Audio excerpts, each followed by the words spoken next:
లోకంలో అత్యంత శక్తివంతమైంది ఏంటి?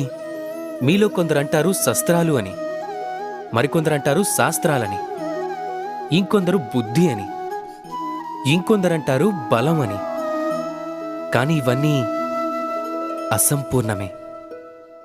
లోకంలో అన్నిటికన్నా శక్తివంతమైనది స్నేహం. ఎవరైతే నిజమైన మిత్రులను పొందుతారో వాళ్లే అసలైన ధనవంతులు. మీరు కష్టాల్లో ఉన్నప్పుడు స్నేహం శస్త్రంగా మారి సహాయం చేస్తుంది.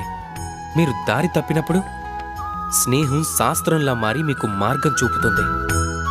ఏదైనా కుట్రలో చిక్కుకుంటే బుద్ధిగా మారి బయటికి తీస్తుంది. ఒంటరిగా మారినప్పుడు మమతలా తోడుగా ఉంటుంది. లోకంలో ఏదైనా సంపాదించాలి అనుకుంటే అది ధనం కాదు, స్నేహాన్ని సంపాదించండి. అలాగే గుర్తుంచుకోండి. ఒకవేళ ఈ లోకంలో స్నేహం చెయ్యటమే మీ అతిపెద్ద బలహీనత అయితే అప్పుడు మీరు ఈ లోకంలోనే అత్యంత శక్తివంతులవుతారు.